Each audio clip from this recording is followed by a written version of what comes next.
Hello and welcome to one of the most beautiful places in Dorset, which is Forde Abbey. Forde Abbey is an exceptional place to come and visit.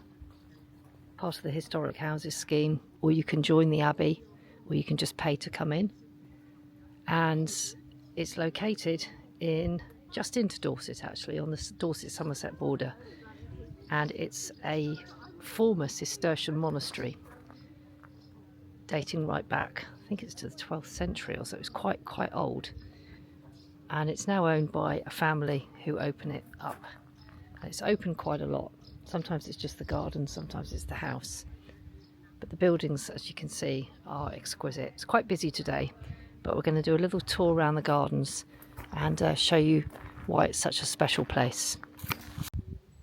So this is the drive into Forde Abbey. The best time to see it is actually in the spring, when it's lined with snowdrops, and later on you get crocuses. They have a crocus week here as well in the winter, when you can come in and have a look at the flowers. And they are very seasonal here, so they have certain times where they invite you in: snowdrops, crocuses, spring flowers, and then obviously the summer. And you can just see a car coming in now. You can just hear a bell ringing behind me. There's a chapel here, and there's a service here every first Sunday in the month, which you can come to. So it's a lovely place because it retains its history and almost feels sometimes like a working monastery, even though there are no monks here anymore. And I'll just pan around and show you some of the architectural features, which are beautiful. And they do weddings here as well. I know that because I came to one once as a bridesmaid, and it was amazing.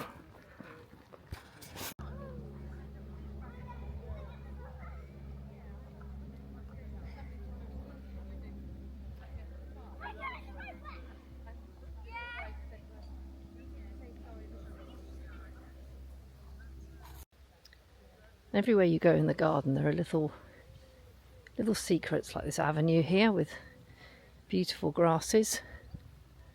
Obviously remembering this is a family home as well. So you've got the tennis court over there. And then you come through this avenue. And even though there's a lot of people here today, it's the busiest I've seen it for a long time. The car park was full. The nice thing about this place is that you can actually lose yourself in the garden and feel like you're pretty much on your own, which is great.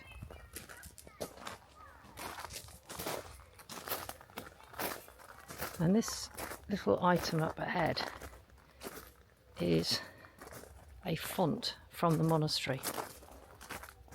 So the monastery was dissolved voluntarily. Some monasteries were, so they didn't get trashed to quite the same extent that others did.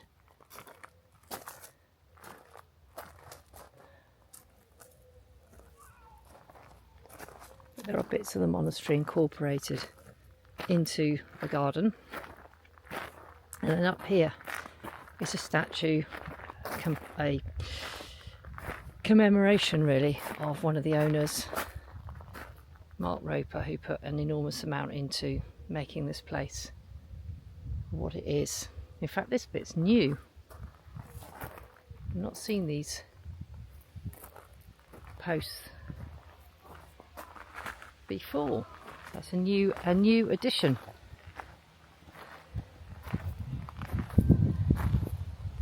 And it's really nice to come here several times a year and see how it changes through the seasons.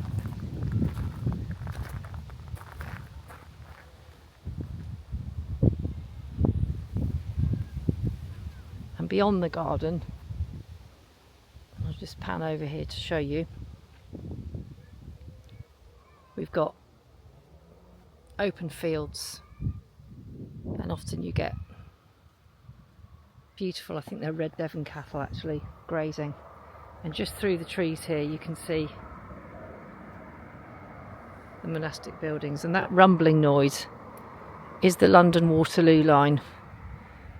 So I'm trying to think about that one, because the trains aren't running from Crookhern station at the moment because of soil shrinkage. We've got a bus service on, so we must be before that time, I'm guessing, before that point. But you do get the trains rumbling by, but that kind of is not a big distraction, really. There's a lovely walk around the garden, so I'll take you and show you some more little bits of it now. The extent of the building here, so it's beautiful. You've got the cloister here, and of course one massive piece of information I have not mentioned yet is of course the series Wolf Hall was filmed here. So Hilary Mantle's book Wolf Hall, the second series, which is all about the fall of Thomas Cromwell, get my Cromwells right. That was filmed here. So the straight ahead where you've got all those lovely windows, that's the cloister. And Damien Lewis spent a lot of time strutting up and down there in all his finery as Henry VIII, and Mark Rylance as well as Thomas Cromwell. So it was a major film set here for some time, and it worked really well. And they used the Great Hall as well, which was fantastic. One of the lakes, it's not the biggest lake, but the figure in the centre is a fountain. And when it goes off, it is the tallest fountain at least in Britain. It is really impressive. Don't know whether it's going to go off today, but it is seriously high when it does. So taking up some steps now towards the big lake, and on my right there is a large structure made of beech hedge, which is actually a bird hide. Would you believe it? I'll show you inside in a minute.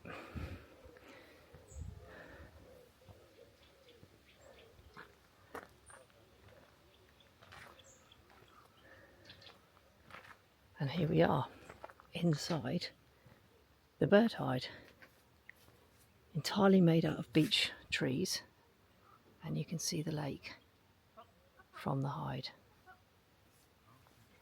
which is beautiful. And we're going to look at the lake now as well.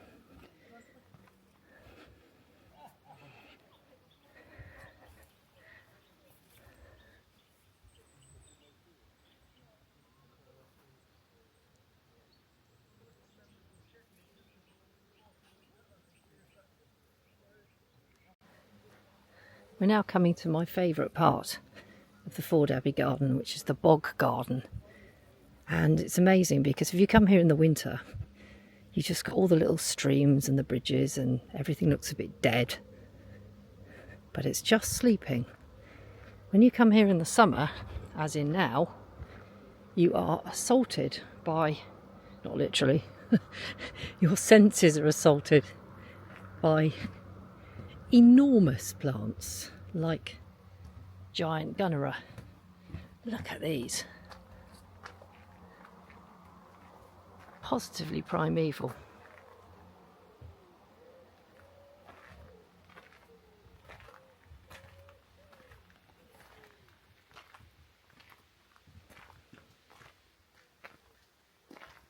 And giant ferns.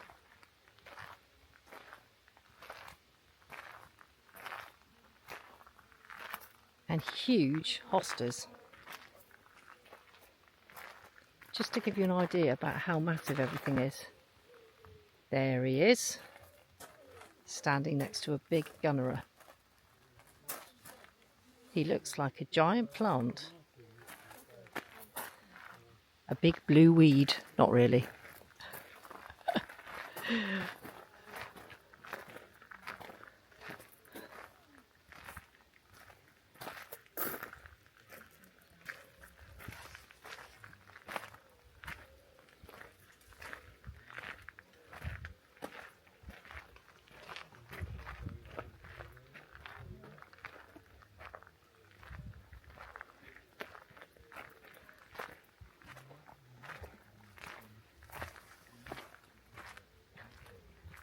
Now that is what I call a leaf.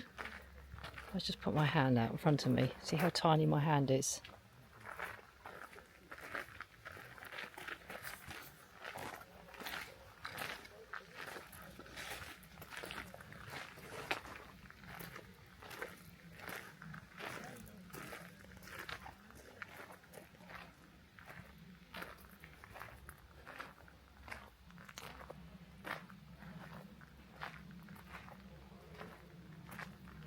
It's like being in the jungle.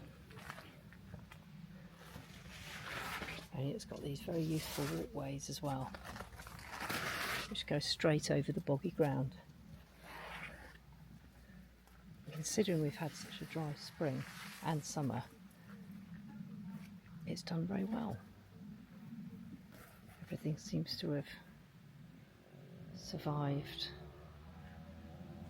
But it really is, I think, the most stunning bog garden there is. I love this. If you like your hostas and your gunnera and your ferns and all the other bits that you get growing in boggy ground, this is really impressive, actually. Probably the best I've ever seen it. I think this is the best I've seen this bog garden. When you think how dry it's been, yeah. And yet look, it's just amazing, isn't it? The plants are massive.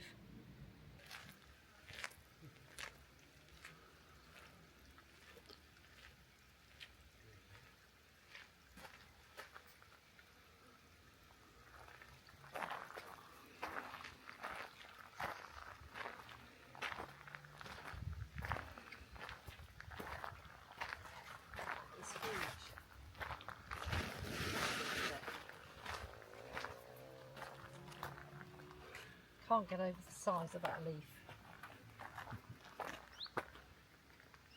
It's amazing.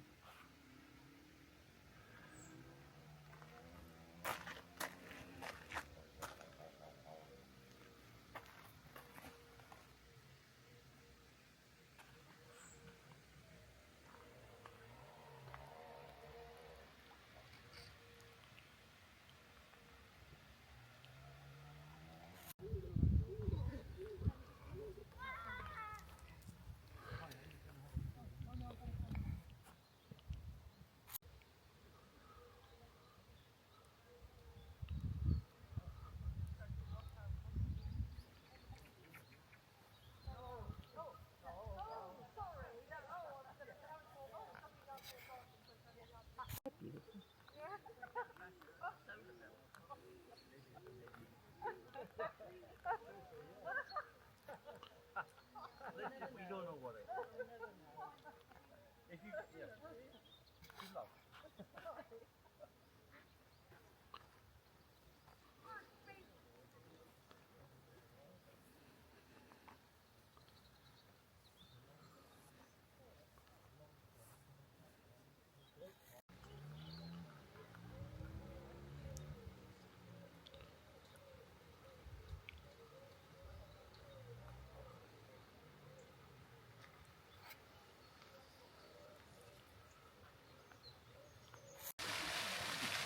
And this is the fountain that I was telling you about earlier.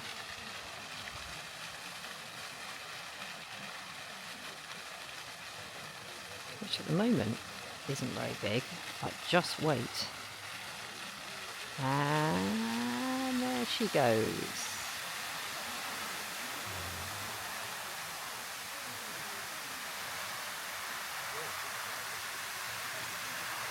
What a monster.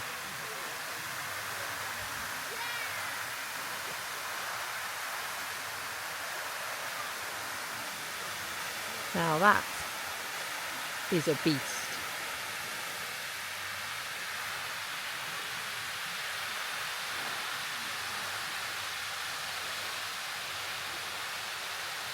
Warning to the word to the wise, don't get too close to the pond because it will turn and it will spray you.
And there's the fountain from the long border. So we're walking along the long border. We're just concluding our little promenade around Forde Abbey. It takes about an hour to walk round. You could spend longer, stop and look at things.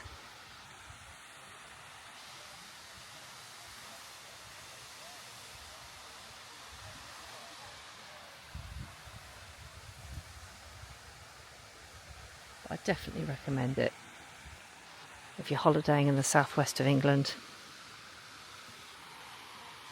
and you're coming inland for a day and you like gardens and you like history, and you can go in the house as well, but we'll show you that on a separate video sometime. Thank you for watching our video on Forde Abbey. Please don't forget to subscribe, it really helps. And we're relatively new, Pink Octopus Productions, so any support, subscribing, please feel free to leave some feedback if you'd like to, preferably positive. But please do subscribe to us at Pink Octopus Productions. We are new and we're putting on a number of videos about our travels and about gardens, about allotments, just general day-to-day things that people like spending their time doing. Thank you for watching.